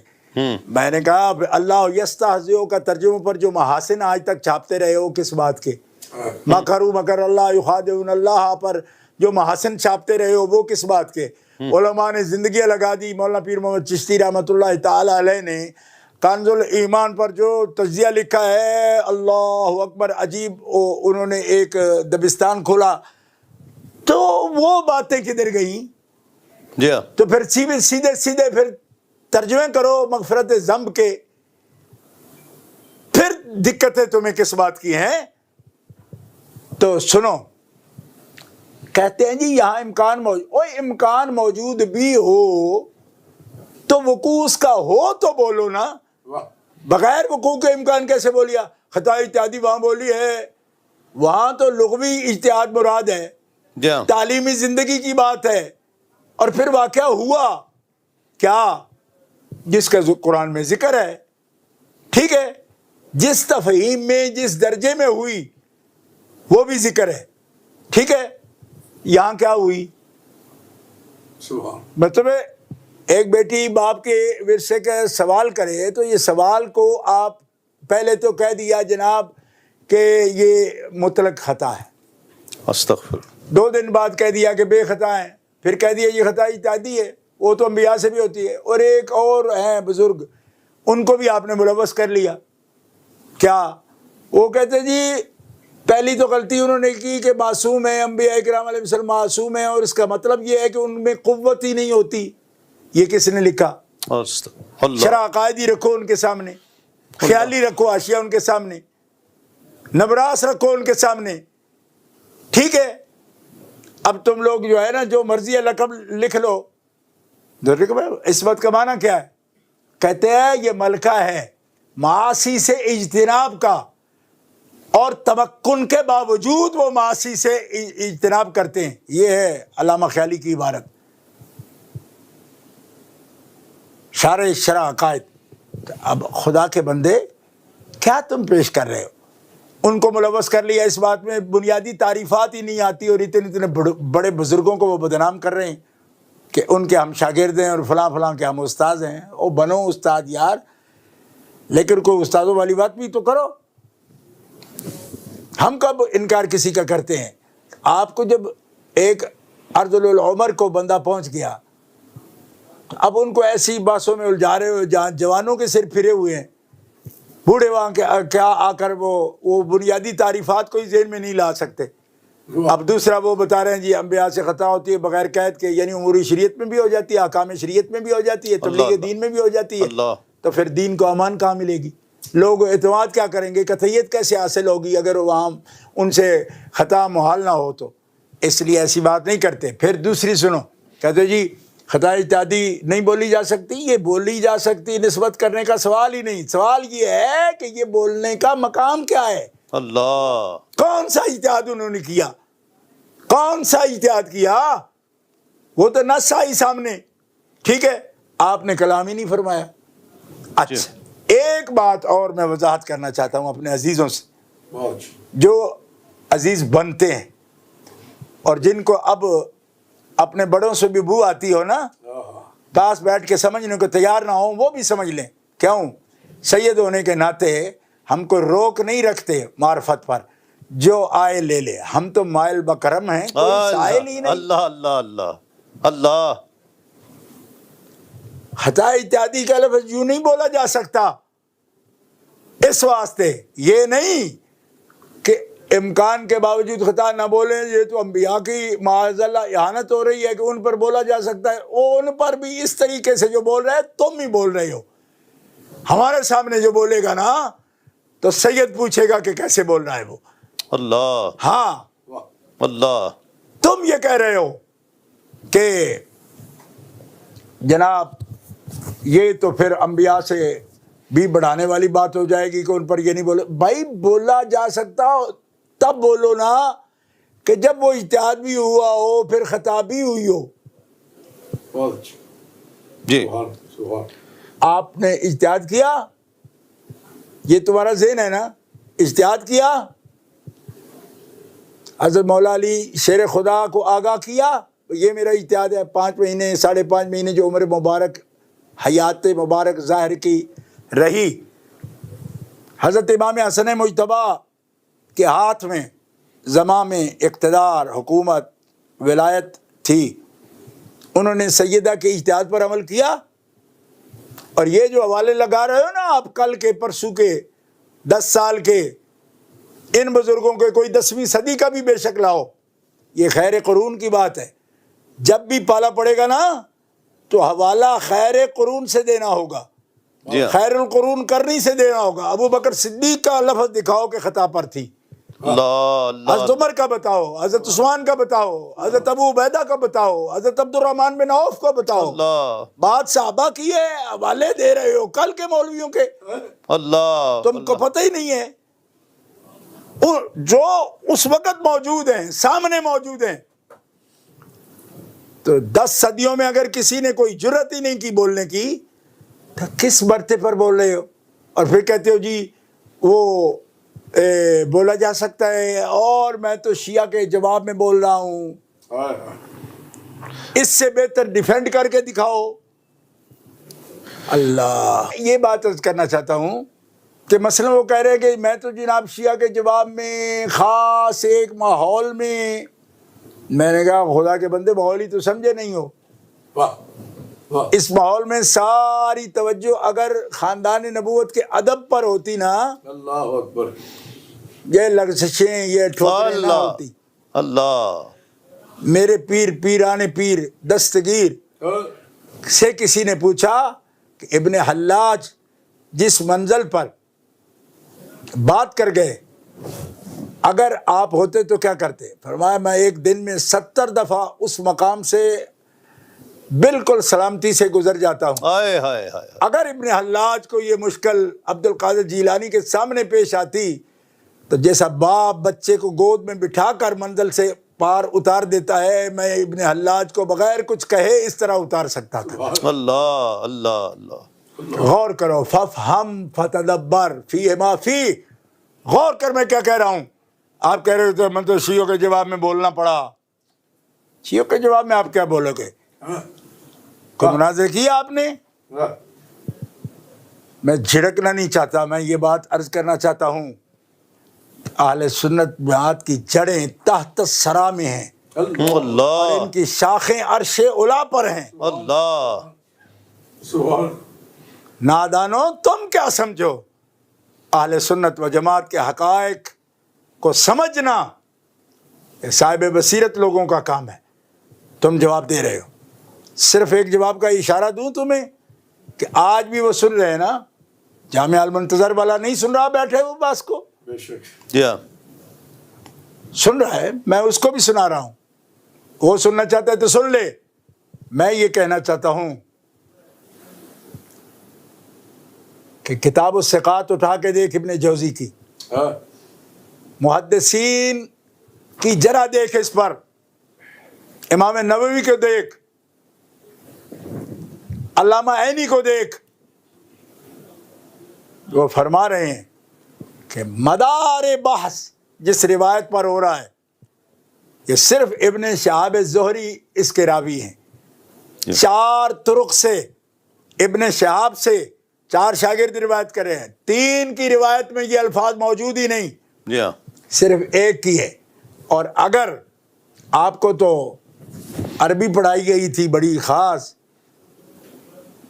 اگر دیکھنے کا وقت نہیں، بیان زیادہ کرنے کا شوق آ گیا ہے، تو کسی کو کہہ کے شیخ الاسلام والمسلمین حضرت خواجہ محمد قمر الدین سیالوی رحمۃ اللہ تعالی علیہ رحمتاً واسعہ کی کتاب مذہب شیعہ منگوا کے اس کے صفحہ نمبر 24 پر اس پر ذرا دیکھ، تمہیں سمجھ آ جائے گی کہ جواب کیسے دیا جاتا ہے. اللہ اللہ. آپ فرما رہے ہیں کہ یہ ساری بات جو صرف ایک طریقے سے آئی ہے، ابن شہاب کے 4 طرق میں سے ایک طریقے پر جو آئی ہے یہ بات، اس کے لیے ابن جوزی کی کتاب دیکھ، اس کے اندر لکھا ہے خود اس راوی کا بیان، کیونکہ مدار ہے وہاں، منتہا کون ہے اس سند میں؟ منتہا ابی العینہ ہے اور جاہز ہے، 2 راوی، دونوں راوی متروک ہیں، دونوں راوی متروک ہیں، جاہز بھی اور ابی العینہ بھی. یہ ابن جوزی کا باب دیکھ، اور دونوں اس بات کا اقرار کر رہے ہیں کہ یہ حدیث ہم نے گھڑی ہے. اللہ سیدہ نے جا کے مانگا ہی نہیں، اللہ اور اس پہ غضب فرمایا ہی نہیں، حجران کا مطلب ہی کوئی نہیں. اللہ. جواب تم کیا دے گو؟ غیروں سے کہا تم نے، غیروں سے سنا تم نے کچھ ہم سے کہا ہوتا، ہائے ہائے ہائے. کچھ ہم سے سنا ہوتا. سید جلال شاہ کے بیٹے نے کس دن مسئلہ بتانے کی ٹیوشنیں مانگی ہیں. اے شمع تجھ پہ رات یہ بھاری ہے، جس طرح ہم نے تمام عمر گزاری ہے اس طرح. کب کچھ مانگا کسی سے اولاد رسول نے؟ اس لیے کہ نہ رسول اجر مانگتا ہے، نہ اولاد رسول اجر مانگتی ہے. کس سے سیکھا آپ نے کہ آپ شیعوں کے جواب میں ایسی بات کہہ سکتے ہو؟ شیعوں کے لیے 10 جواب ہے میرے پاس. لاؤ جس شیعہ کو لاتے ہو میدان میں، تم بیٹھ کر دیکھتے رہنا. ذوالفقار حیدری چمکے گی تو تمہیں سمجھ آ جائے گی کہ میں رافضیوں کے دانت کس طرح کھٹے کرتا ہوں. اللہ اللہ. ناچنا جانے آنگن ٹیڑھا، بات کرنی نہ آتی ہو تو کہ جی میں تو فلاں کے جواب میں کہہ رہا ہوں. فلاں کا باپ بھی آ جائے تو ہم سیدہ کے بارے میں یہ لفظ نہیں بول سکتے. جواب ہم دیں گے، اور اپنے اساتذہ کے قدموں کی برکت سے دیں گے. کوئی تعلی نہیں ہے اس بات پر. ہاں کہتے ہیں جی وہ تو ان کو غاصب کہتے ہیں، ظالم کہتے ہیں. تمہیں کیا معلوم ہے کہ شرح ناج البلاغہ ابن ابی الحدید میں اگر میں اپنے جد پاک امام سیدنا امام جعفر صادق کا یہ قول تیرے سامنے پیش کر دوں، شرح ناج البلاغہ ابن ابی الحدید میں پوچھا کیا اس بارے میں صدیق ظالم اور غاصب تھے؟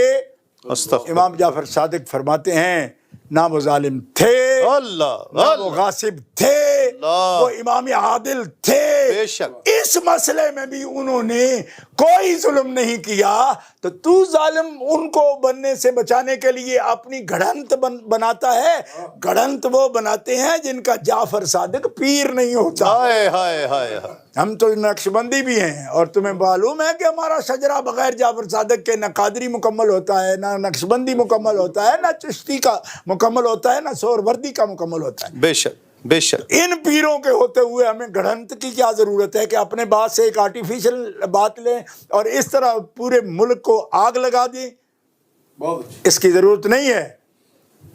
سخن شناس نائی دلبرا خطا اینجاس، خطا اینجاس نہ آجاس. تمہیں جہاں خطا نظر آتی ہے وہاں خطا نہیں ہے، خطا تیرے میں ہے. اللہ. اپنی خطا مان اور قوم کو اس کرونے کی وبا میں سکھ کا سانس لینے دے، اور خود بھی سکھ کا سانس لے.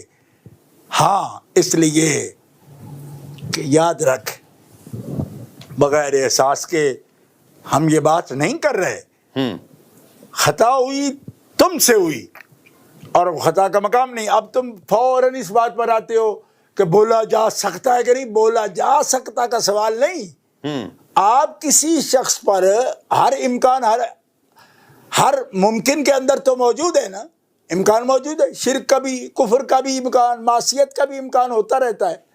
ٹھیک ہے، لیکن کیا امکان ہونے سے آپ سب وقوع مان لو گے کہ تم مشرک بھی ہو سکتے ہو، تم کافر ہو چکے ہو، یا تم یہ کر رہے ہو؟ تو کیا عجیب بات ہو رہی. اور اس کے لیے آپ نے جو عبارتیں گھڑی ہیں ہی نہیں کسی کتاب میں، اتنے بزرگوں کو آپ نے ملوث کرنے کی کوشش کی. کچھ خیال کرو خدا کے بندے. اب یہ دیکھو کہ جواب آپ نہ دو. ہاں، حضرت امام اعظم ابو حنیفہ نے اس وقت تک مسئلہ لکھنا شروع نہیں کیا جب تک استاد زندہ تھے، حماد ابن ابی سلیمان. اللہ اللہ اللہ. تو آپ بھی انتظار کرو نا. ہاں، اللہ. مر لینے تو سب کو، سارا بوجھ اٹھانا اپنے کندھوں پر. لیکن وقت سے پہلے بڑا بننے کی کوشش کرتا بندہ، ٹھوکریں کھاتا ہے. ہاں، جواب اہل سنت و جماعت میں آپ کو تسلی دیتے ہوئے یہ بات کہہ رہا ہوں کہ کبھی گھبرانا نہیں کہ ایسی ہم اگر نئی باتیں کریں گے، نہ گفتنی نہیں کہیں گے تو بچا نہیں پائیں گے اہل سنت کو. اہل سنت کے ایک بچے نے بھی اگر یہ سوچا، عرفان مشہدی کے لیے مر جانے کا مقام ہے. ہماری نسلوں نے اس پر پہرا دیا ہے. اہل سنت، ہمارے پاس اس بات پر بحث کے لیے، خالصیوں سے بحث کے لیے ہمارے پاس ایک وسیع دلائل، 10 طریقے سے تو میں اکیلا اس بات پر خالص شیعہ کے نقطۂ نظر پر میں مناظر کر سکتا ہوں. مناظرہ 5 گھنٹہ کے کر سکتا ہوں. آپ کیوں چکرا گئے؟ آپ کی استعداد میں نہیں آ رہی بات، استطاعت نہیں بن رہی اس پہ، تو آپ کی مصروفیت ہے. آپ نے لوڈ زیادہ لے لیا ہے. حوصلے میں ویری کول. آپ تو ڈپریسڈ ہو رہے ہو. ڈپریشن نہیں، ڈونٹ وری. نو، داتا صاحب کے ہوتے، غوث پاک کے ہوتے،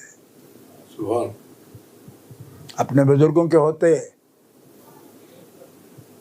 آپ کو تو دوسروں کو کہہ رہے تھے نا کہ علم یتیم ہے، یتیمی یہ ہوتی ہے. اللہ. آپ بھگت رہے.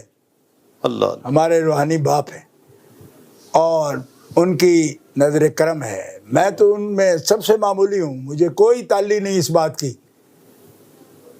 اور یاد رکھو سنیو، میں نے صحابہ کرام میں سے حضرت امیر معاویہ رضی اللہ تعالیٰ عنہ کے مسئلے پر مناظرہ کیا تھا. وہ بھی پانی سر سے نہ اگر گزر جاتا تو خود نہ کرتا. کیوں؟ اس شخص نے حضرت امیر معاویہ کو مسلمان تک ماننے سے انکار کیا تھا. مناظرہ ریپیٹ کر کے دیکھ لو. تب میں میدان میں اترا تھا. آج بھی اگر یہ حد نہ پار کرتا تو مجھے کوئی شوق نہیں ہے کہ اہل سنت سے مناظرے کروں. ہاں، لیکن آپ حد پار کر رہے ہو. آپ فاؤل کھیل رہے ہو، اور فاؤل کھیلنا ریفری کا وسل دینا بنتا ہے.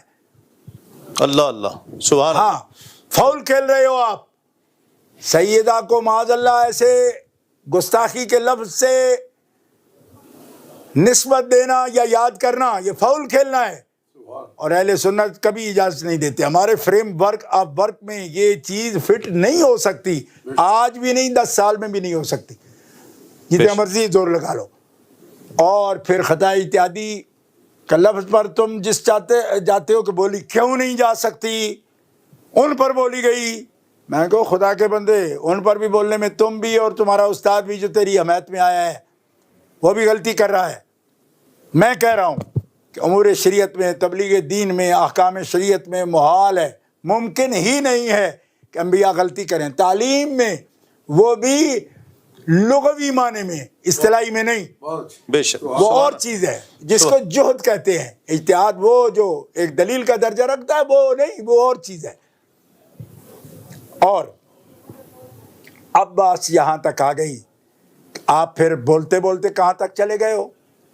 آپ نے یہ کہہ دیا جناب کہ سیدہ جو ہے ابو بکر صدیق رضی اللہ تعالیٰ عنہ ان کو لقمہ حرام سے بچا رہے تھے.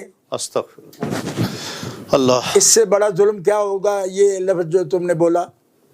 اچھا ایک تم لوگوں کی عجیب عادت ہے کہ کبھی کہتے ہو یہ جملہ میں نے بولا یہ فلاں حاشیے کی فلاں نکر پر فلاں بندے نے بھی لکھا ہے. ایک بندہ لکھ جائے تو وہ مختار مذہب ہو جاتا ہے. کسی نے لکھ دیا تو جو بے ادبی کا لفظ ہوگا وہ ہم اس کی طرف دھیان ہی نہیں کریں گے. واہ واہ واہ. بے شک یہ آپ بچوں کا کھیل کر رہے ہو. آپ کو سمجھ نہیں ہے اس بات کی. اگر سمجھ ہے نا آپ کو تو پھر نوٹ کر. جس پہلے بھی تو نے ٹھوکر کھائی تھی اور پتہ ہے مجھے چیلنج کیا تو تم نے اس پر بحث کریں گے تو میں نے تمہیں کہا تھا صبر کرو. صبر کہا تھا نا. وہی بے صبری اب بھی کر رہے ہو. تمہیں سمجھ نہیں اس بات کی کہ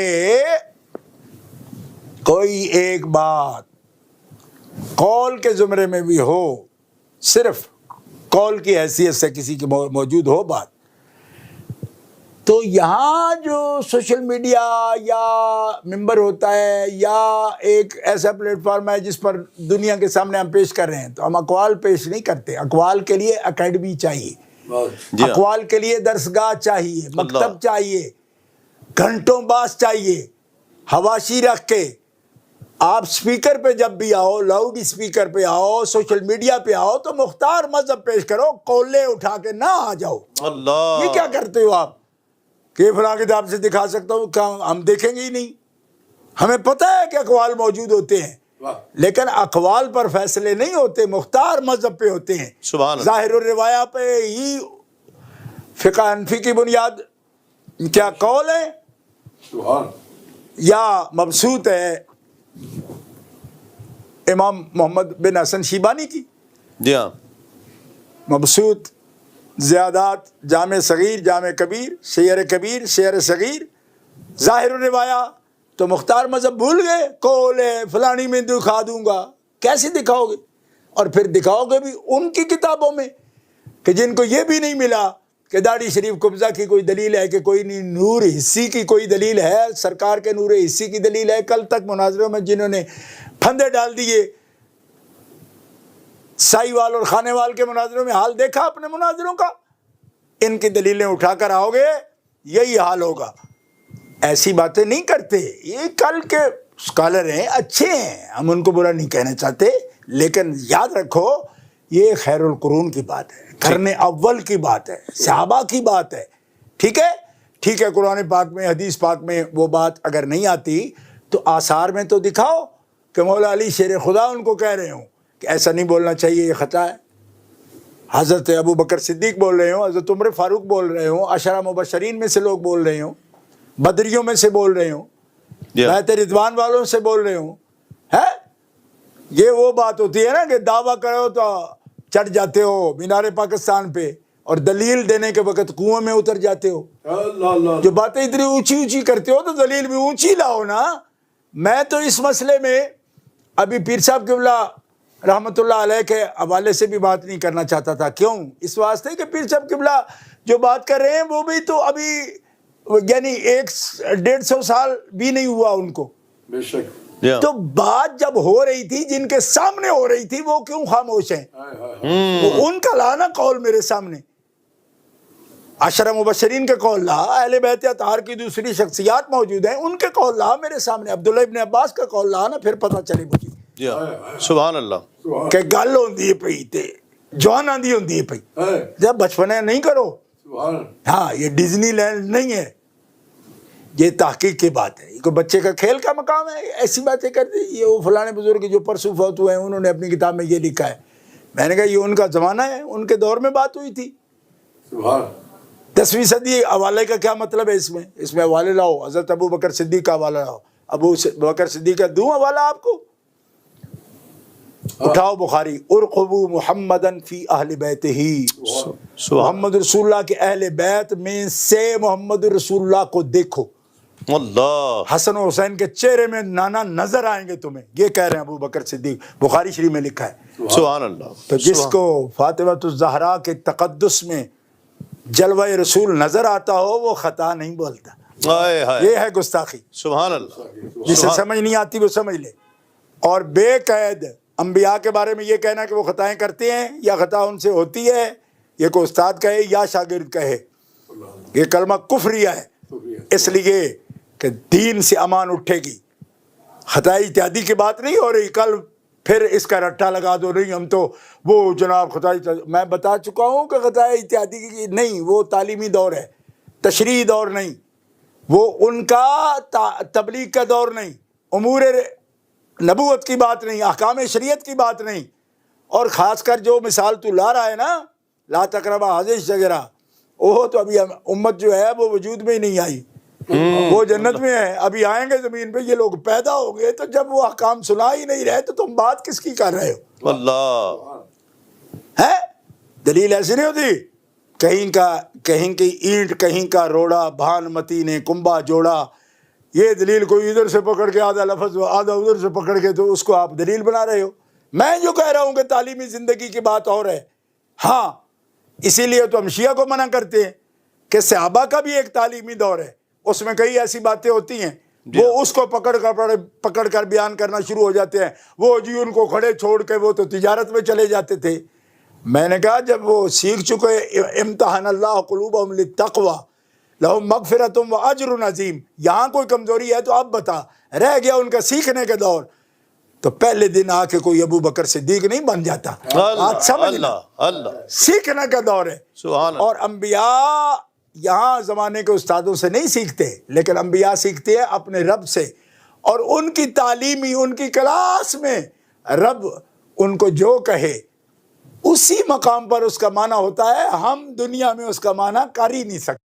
شاہ جی آپ نے تو جو میں سوال جو نوٹ کر کے آیا تھا وہ بھی، اور جو میرے ذہن میں بھی نہیں آ سکتے، آپ نے ان سوالوں کے بھی جواب عنایت فرما دیے ہیں، لیکن دو تین چھوٹی چھوٹی چیزیں میں پوچھنا چاہتا ہوں۔ ایک تو وہ خاص طور پر وہاں سے کہا جا رہا ہے کہ جی مفتیان کرام حکم لگائیں، علماء کرام حکم لگائیں، حکم کیوں نہیں لگاتے، حکم کوئی لگتا ہی نہیں ہے تو حکم کیا لگائیں گے، یہ جو باتیں کی جا رہی ہیں آپ کیا فرماتے ہیں، کوئی حکم لگائیں گے اس پر؟ جی صابری صاحب، گزارش یہ ہے کہ ایک تو جو آپ نے فرمایا نا، بنیادی طور پر ہم لوگ تھوڑا بہت ٹیچنگ کرتے رہے، جی جو ٹیچر ہوتا ہے نا جی وہ سوال کسی کو موقع نہیں دیتا کرنے کا، وہ دفع دخل مقدر ایک چیز ہوتی ہے جی جی جو خفیہ سوال بن سکتا ہے بچوں کے ذہن میں، وہ بھی آ جاتا اس ہے، کو بھی وہ مطلب کور کرتا ہے، وہ بھی انٹرٹین ہو جاتا ہے جی۔ اچھا اب آپ جو پوچھ رہے ہیں یہ بڑی بنیادی بات ہے، اس سلسلے میں بھی میں یہ سب عزیزوں سے کہنا چاہتا ہوں اور ان نوجوان علماء سے بھی کہنا چاہتا ہوں کہ جو اس وقت ایک باغیانہ ذہن سے باتیں کر رہے ہیں، ان سے ہی میں یہ کہنا چاہ رہا ہوں کہ خدا را پرائیویٹ طور پر حکم لگوانے کے لیے زیادہ آپ کوشش نہ کریں، ورنہ بڑا یہاں پہ فساد ہوگا۔ حکم گستاخ جب کہہ رہے ہیں تو آپ خود سمجھ رہے ہیں کہ گستاخی کے پر حکم لگانا ہمارے لیے کیا مشکل ہے، اللہ، لیکن کچھ تو خون نہیں چاہیے، فساد نہیں چاہیے، بات کو سمجھو۔ اگر مقننہ قوت نافذہ حکم پوچھے گی نا تو حکم بتانے میں آدھا منٹ بھی نہیں لگے گا۔ ہائے ہائے ہائے، اللہ اللہ۔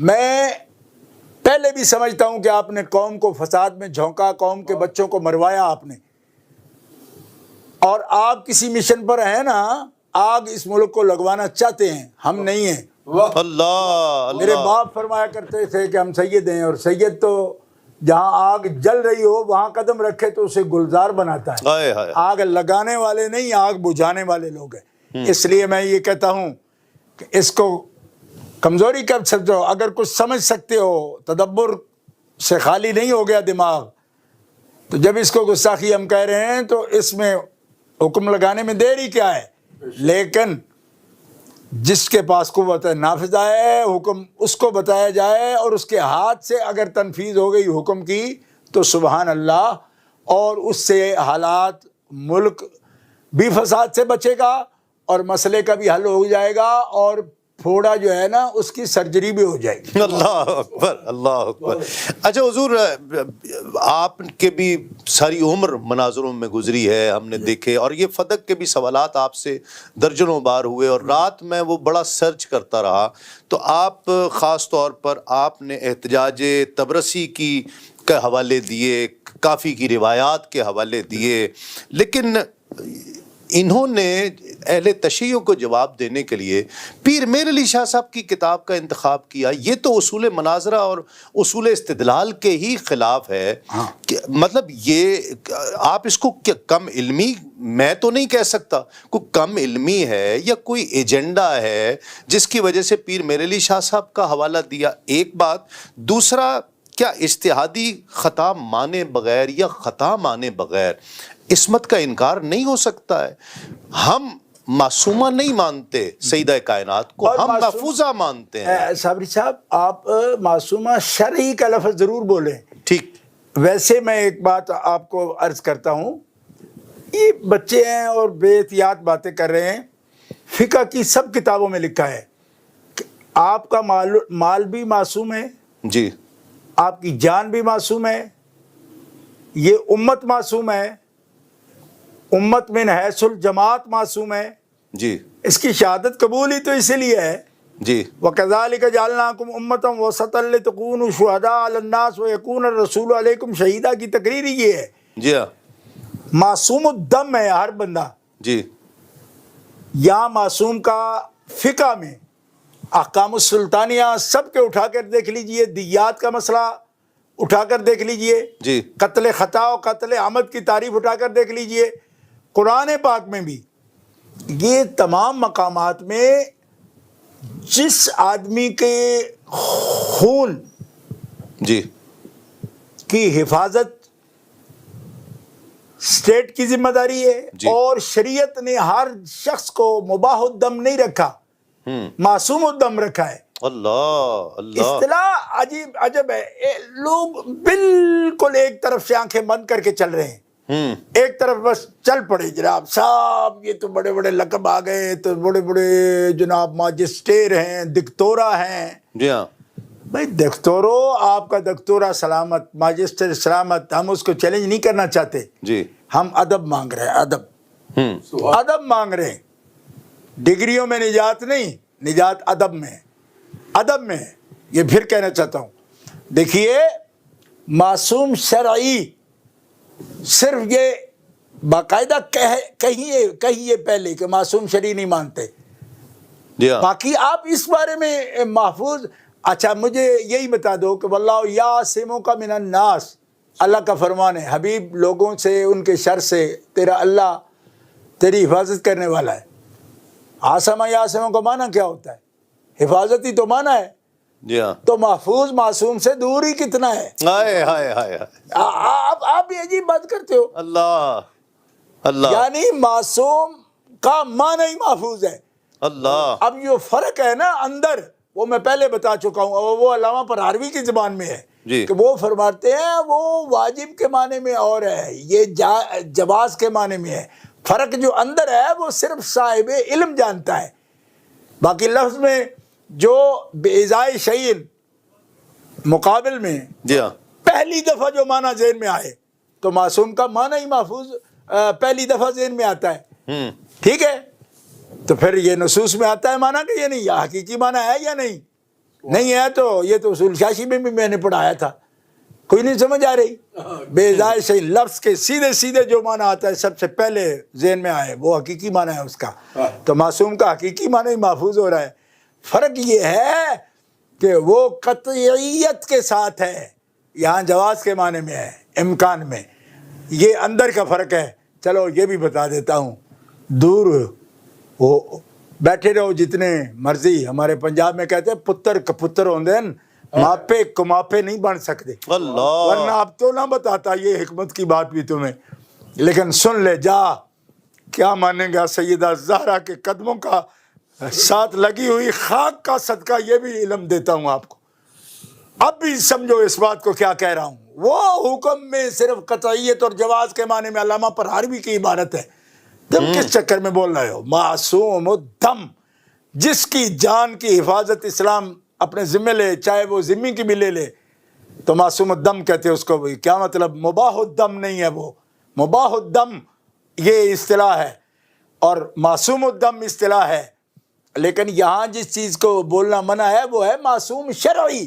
اللہ، اس قید کے ساتھ جب نہیں بول رہے ہو تو آپ معصومہ نیرا کہہ رہے ہو، اس سے مطلب ہی واضح نہیں ہوتا، اس لیے یہ لفظ نہیں۔ باقی حکم کا بات میں نے پہلے عرض کر دی، اور اب یہ بھی وضاحت محفوظیت اور معصومیت کی، محفوظیت کی وہ حکم کے اعتبار سے ہے، اس کے ثبوت کے اعتبار سے ہے، ورنہ اس بات میں کچھ دھرا نہیں۔ اگر مزید دیکھنا چاہتے ہو تو فیصلہ عشریہ اٹھا کے دیکھ لو، اس میں حضرت شاہ عبدالعزیز خاتمۃ المحدثین میرے 8ویں باپ ہیں، علم حدیث میں میرے روحانی باپ ہیں، انہوں نے بھی تو فیصلہ عشریہ میں یہ بحث میں لکھ دیا ہے کہ اس لفظ میں کے تعریف میں مت پڑھو، اس لیے کہ معصوم شرعی مراد ہے کہ ان کے بنا کوئی نہیں ہے۔ جی، واقعی اس میں لغت میں یا خاص کسی اصطلاح میں، جیسے کہ دیات میں اور قصاص میں یہ لفظ بولتا ہے، معصوم الدم کی اصطلاح ہوتی ہے، اور نہیں تو جتنی بھی جوڈیشری ہے، وکلا ہے، بار ہے، وہ تو سمجھتے ہو نا کہ جب آپ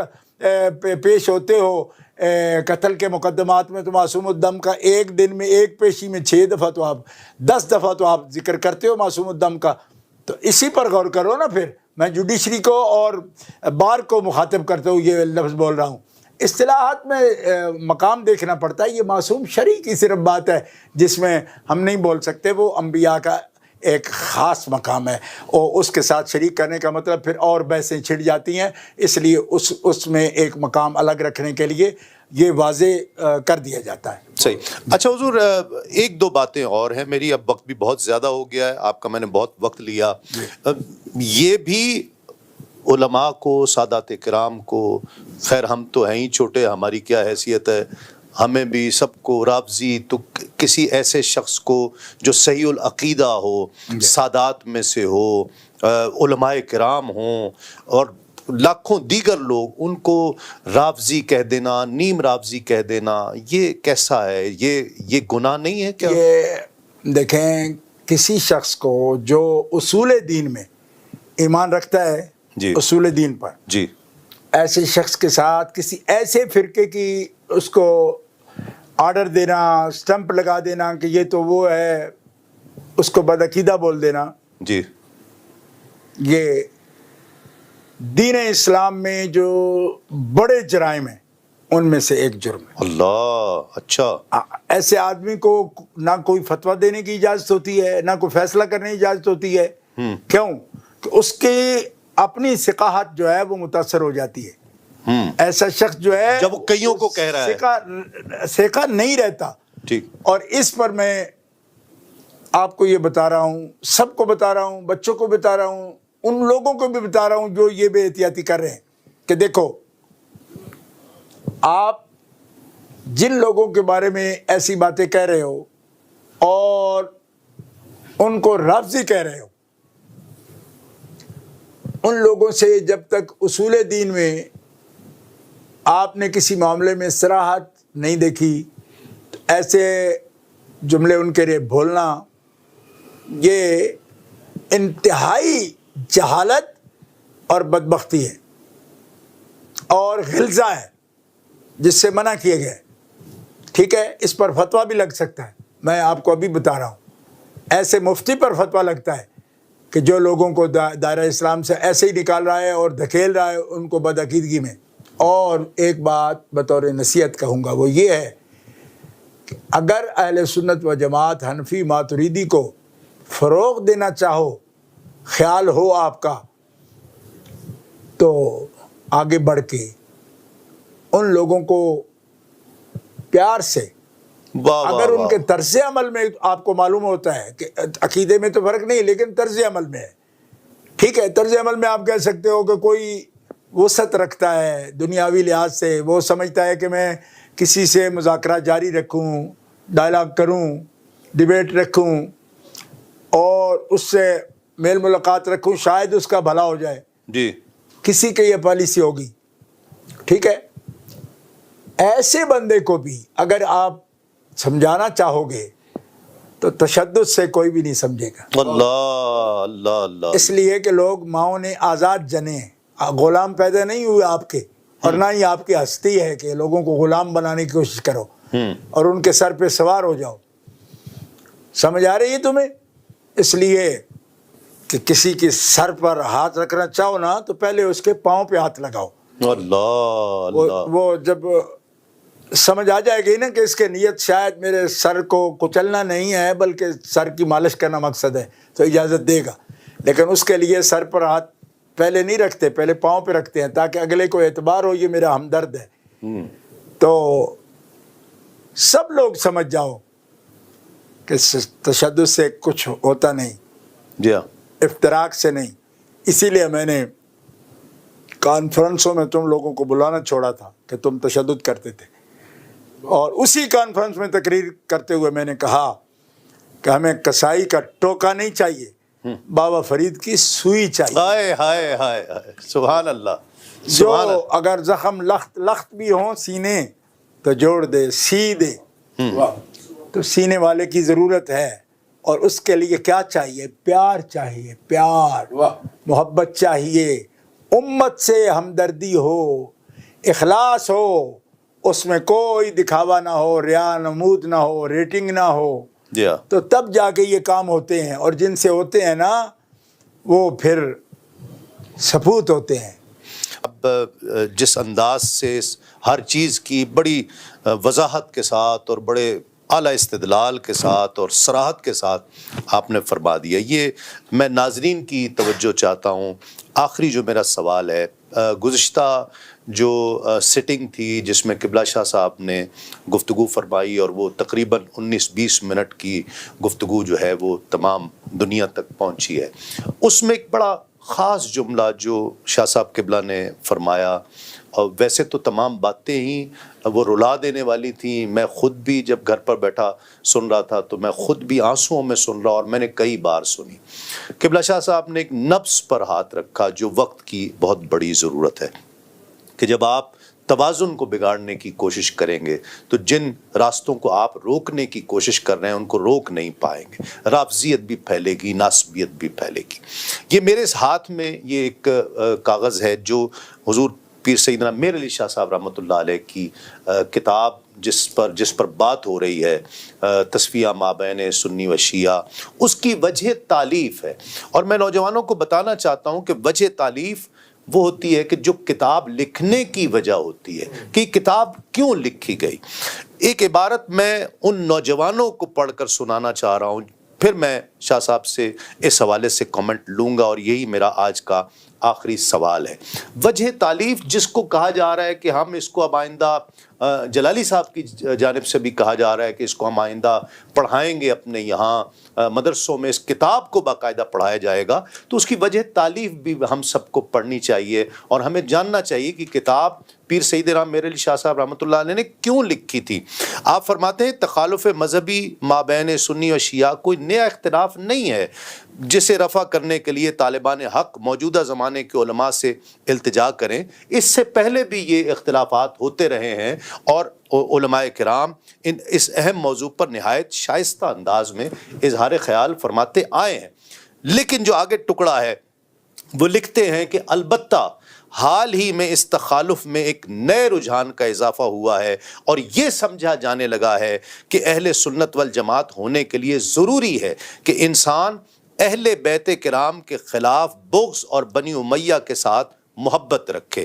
حالانکہ اہل سنت کبھی بھی اس شقاوت میں ملوث نہیں ہوئے ہیں, اور ان کے عقائد میں رسول پاک کے خاندان سے دوستی و مودت مدار ایمان اور فرض مانی گئی ہے.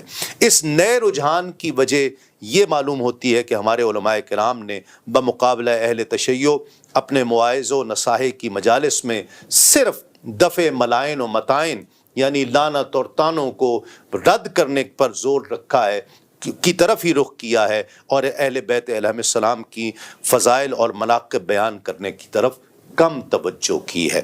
پھر آگے وہ لکھتے ہیں کہ چند احباب میرے پاس آئے اور انہوں نے اس رجحان کا ذکر کیا کہ ہمارے علماء جو تعلیمات دے رہے ہیں اس میں محبت اہل بیت کم ہوتی جا رہی ہے, تو آپ کوئی کتاب لکھیں. تو میں نے اس پر یہ تصفیہ مابین سنی و شیعہ لکھی ہے. سوال یہ ہے حضور, میں نے یہ آپ کی نظر سے تو گزری ہے, اور میں ناظرین کو یہ سنانا چاہتا تھا کہ اس کی وجہ تالیف یہ ہے, صرف رافضیت اور ناسبیت صرف رافضیت کا رد نہیں بلکہ ناسبیت کا رد، کہ جو اہل بیت سے جو دور ہوتے جا رہے ہیں وہ ہمارے نوجوان، ان کو روکا جائے، اس کتاب کا اولین مقصد یہ تھا۔ لیکن ہمارے ہاں رافضیت اور رافضیت کا بہت زیادہ ایک رافضیت فوبیا ہو گیا ہے علماء کو، کہ جہاں اہل بیت کا ذکر ہوتا ہے وہاں پر وہ اس پر رافضی ہونے کا وہ لگا دیتے ہیں، لیبل لگا دیتے ہیں۔ آپ نے جو اس دن بات فرمائی ہے کہ جب توازن بگڑ جائے گا، کہ آپ جب ایک طرف کی بات کریں گے اور دوسری کو رد کرنے کی کوشش کریں گے، تو ہمیں تو وجہ تالیف میں تو کچھ اور لگ رہا ہے کہ انہیں جو کتاب لکھی ہے وہ تو ناسبیت کے رد میں زیادہ لکھی ہے۔ رافضیت بھی اس دور کا بڑا چیلنج ہے، لیکن ناسبیت بھی بہت بڑا چیلنج ہے۔ گزارش یہ ہے صابری صاحب کے حضرت پیر صاحب نے صرف یہی کتاب نہیں لکھی، جی بہت بڑے محقق ہیں وہ اس دور کے، بے شک، اور انہوں نے یہ جو کتب تصنیف فرمائی ہیں اس کے اندر ان کا معیار بہت ہی جداگانہ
Truth TV.